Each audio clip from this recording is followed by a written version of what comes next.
Hello అండి, వీడియోలో diploma ECE 4th semester C23 regulation వాళ్ళకి digital logic design through Verilog subject నుండి if else statement గురించి చూద్దామండి. ఈ ఇఫ్ ఎల్స్ స్టేట్మెంట్ అనేది దేనిలో ఉంటుంది? కండిషనల్ స్టేట్మెంట్స్లో ఉంటుంది. ఓకే, అసలు కండిషనల్ స్టేట్మెంట్స్ ఎందుకు యూజ్ చేస్తాము అంటే, conditional statements are used to control the flow of execution based on various conditions or input signals అని చెప్పాము కదా. అంటే కండిషనల్ స్టేట్మెంట్స్ యొక్క ఫ్లో ఆఫ్ ఎగ్జిక్యూషన్ దేని మీద డిపెండ్ అయి ఉంటుంది అంటే, ఇన్పుట్ సిగ్నల్స్ మీద డిపెండ్ అయి ఉంటుంది. ఈ కండిషనల్ స్టేట్మెంట్స్ వచ్చి 2 టైప్స్ అని చెప్పాము. ఒకటేమో ఇఫ్ ఎల్స్ స్టేట్మెంట్, ఇంకోటేమో ఇఫ్ ఎల్స్ స్టేట్మెంట్ అని చెప్పాము. Already if else statement post చేశానండి. ఈ వీడియోలో అయితే ఇఫ్ ఎల్స్ స్టేట్మెంట్ గురించి చూద్దాం. The if else statement is an extension of the basic if else statement. Okay, if else statement యొక్క extension మనకి ఏంటి అంటే if else statement and is used to when there are multiple conditions to be evaluated sequentially.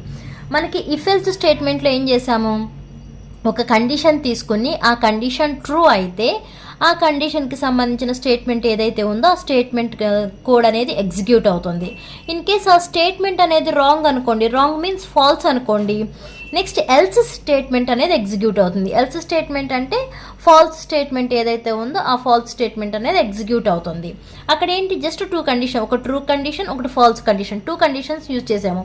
But ఇక్కడ if else స్టేట్మెంట్స్లో multiple కండిషన్స్ని use చేస్తాము. Okay, ఆ multiple conditions కూడా ఎలా అంటే సీక్వెన్షియల్, ఒక ఆర్డర్లో చెక్ చేస్తామన్నమాట. ఇక్కడ మీరు సింటాక్స్ చూసుకుంటే సింటాక్స్ ఇలా ఉంటుంది. మనం మల్టిపుల్ కండిషన్స్ అన్నాము కాబట్టి అందుకే కండిషన్ 1, కండిషన్ 2, కండిషన్ 3 అలా రాస్తామండి. ఇక్కడ సింటాక్స్ వచ్చి ఫస్ట్ ఇఫ్, ఇక్కడ కండిషన్.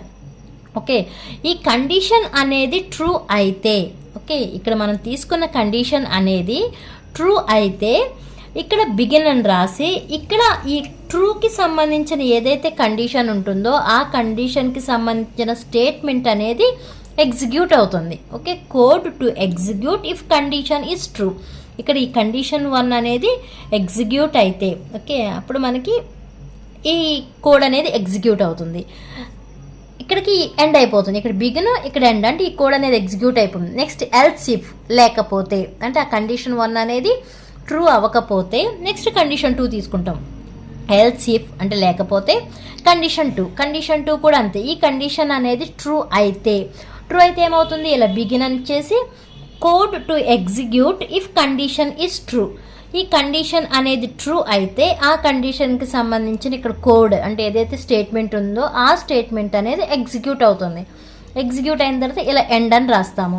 ఇక్కడ మనకి ఈ కండిషను ట్రూ కాదు, ఈ కండిషను ట్రూ కాదు అంటే ఎల్స్ అని వాడతాం. Okay, else begin code to execute if none of the above conditions are true. అంటే పైన 2 కండిషన్స్ రాసాం కదా, ఆ 2 కండిషన్స్ కూడా ట్రూ అవ్వకపోతే ఇక్కడ ఉన్న ఈ అవ్వలేదు, ట్రూ అవ్వలేదు అంటే ఏంటి, ఫాల్స్ అయితేనేగా మీనింగ్. అంటే అప్పుడు ఈ కండిషన్ అంటే ఇక్కడ ఉన్న స్టేట్మెంట్ అనేది ఎగ్జిక్యూట్ అవుతుంది అని మీనింగ్. ఓకేనా, ఇఫ్ ఎల్స్ స్టేట్మెంట్లో మల్టిపుల్ కండిషన్స్ కోసం యూజ్ చేస్తామండి. ఫస్ట్ ఒక కండిషన్ రాసాము, ఆ కండిషన్ ట్రూ అయితే దానికి సంబంధించిన స్టేట్మెంట్ అనేది ఎగ్జిక్యూట్ అవుతుంది. నెక్స్ట్ సెకండ్ కండిషన్ తీసుకున్నాము, సెకండ్ కండిషన్ అనేది ట్రూ అయితే దానికి సంబంధించిన కోడ్ అనేది ఎగ్జిక్యూట్ అవుతుంది.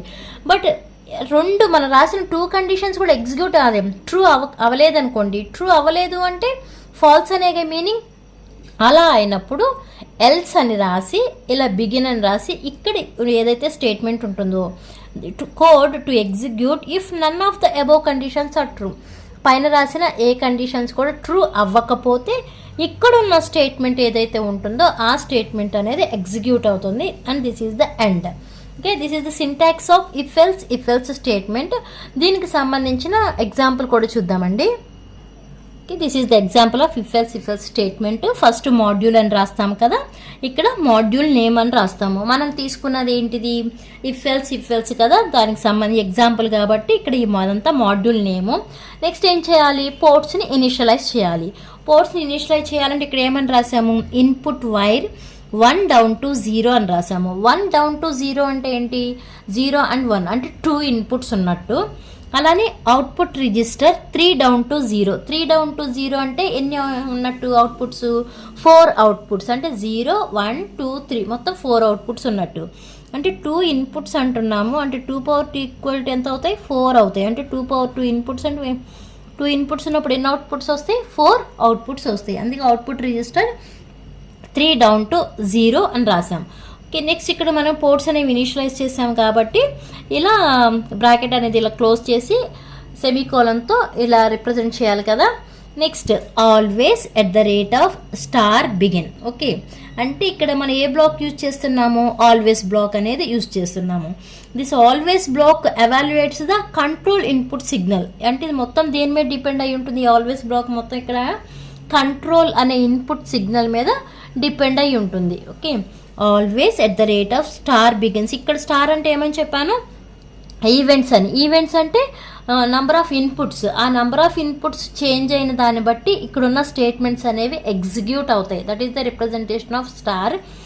ఇఫ్ కంట్రోల్ ఈక్వల్ టు 2 అంటే మన కంట్రోల్ అనేది ఏమన్నాము? ఇన్పుట్ అన్నాము. ఎన్ని ఇన్పుట్స్ తీసుకున్నాం మనం? 1 down to 0 అన్నాం. 1 down to 0 అంటే ఎన్ని ఇన్పుట్స్? 2 ఇన్పుట్స్ అంటే 2 బిట్స్ అనమాట. 2 ఇన్పుట్స్ అంటే 2 బిట్స్. 2 బిట్స్ అంటే 0 0 0 1 1 0 ఇలా ఉంటాయి కదా. అలా if control equal to 2 bits కాబట్టి 2 ఇక్కడ వేసాము బిట్స్.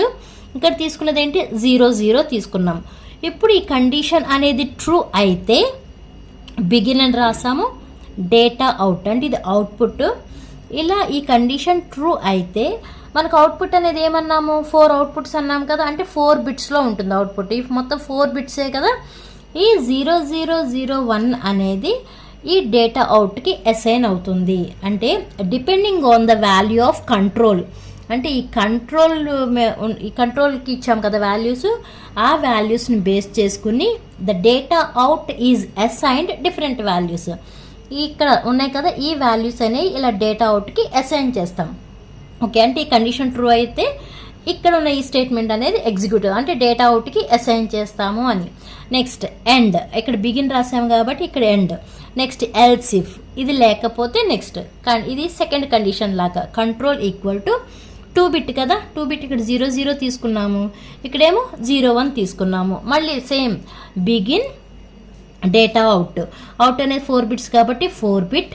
ఇక్కడ మనం ఈ కండిషన్ తీసుకున్నప్పుడు 0 0 1 0 అనే వాల్యూని ఈ డేటా అవుట్కి అసైన్ చేస్తున్నాము. Next end. మళ్ళీ ఎల్స్ ఇఫ్. నెక్స్ట్ థర్డ్ ఏమి తీసుకున్నాం? Third condition control equal to 2 bit 1 0 అని తీసుకున్నాము. ఇలా తీసుకున్నప్పుడు మనకి డేటా అవుట్కి ఎంత బిట్ని అసైన్ చేసాము? 0 1 0 0 అనే 4 బిట్ డేటాని ఈ డేటా అవుట్కి అసైన్ చేసాము. ఇక్కడ బిగిన్ అన్నాము, ఇక్కడ ఎండ్ అయిపోయింది. ఇవన్నీ ట్రూ అవ్వకపోతే, ఓకే, పైన కండిషన్స్ ఏవి ట్రూ అవ్వకపోతే అప్పుడు ఏది స్టేట్మెంట్ అనేది ఎగ్జిక్యూట్ అవుతుంది? ఇక్కడ రాస్తాం కదా, ఎల్స్ అని ఇక్కడ రాసాం కదా, ఈ స్టేట్మెంట్ అనేది ఎగ్జిక్యూట్ అవుతుంది. ఆ స్టేట్మెంట్ మనం అంటే ఇది నథింగ్ బట్ ఎల్స్ బ్లాక్ అనమాట. ఇప్పుడు వరకు మనం ఆల్వేస్లో ఇఫ్ బ్లాక్లు ఏవైతే ఉన్నాయో అవన్నీ ఎగ్జిక్యూట్ అయినాయి. ఇక్కడికి వచ్చేప్పటికి ఏంటి? ఈ పార్ట్ ఏమవుతుందంటే ఎల్స్ బ్లాక్ అవుతుంది. ఓకే, అంటే ఈచ్ ఇవన్నీ ఇక్కడ ఎల్స్ ఇఫ్ ఉన్నాయి కదా. Each else if condition is checked in sequence. ఒక సీక్వెన్స్లోనే కదా మనం 0 0 0 1 1 0 ఒక సీక్వెన్స్లో చెక్ చేసాము. చెక్ చేసినప్పుడు ఇఫ్ నన్ ఆర్ ట్రూ అంటే ఏ ఒక్కటి ట్రూ అవ్వకపోతే the else black provides a default value. అప్పుడు ఇది కదా ఎల్స్ బ్లాక్. ఇవన్నీ ట్రూ అవ్వకపోతే ఇక్కడున్న స్టేట్మెంట్ అనేది ఎగ్జిక్యూట్ అవుతుంది. అంటే the else black provides a default value. అంటే ఇది డిఫాల్ట్ వాల్యూగా కన్సిడర్ అవుతుంది. ఓకే, ఇదంటే మీకు ఇఫ్ ఎల్స్ స్టేట్మెంట్ అర్థమైంది అనుకుంటున్నాను. అర్థమైతే లైక్ చేయండి. నెక్స్ట్ వీడియోలో మల్టీవే బ్రాంచింగ్ కన్స్ట్రక్షన్స్ అని ఉన్నాయి కదా. అంటే కేస్ స్టేట్మెంట్స్ అని, case X statement, case Z statements ఉన్నాయి కదా, అవి చూద్దాము. ఈ వీడియో మీకు అర్థమైతే లైక్ చేయండి, షేర్ చేయండి, అలానే సబ్స్క్రైబ్ చేయండి. Thanks for watching.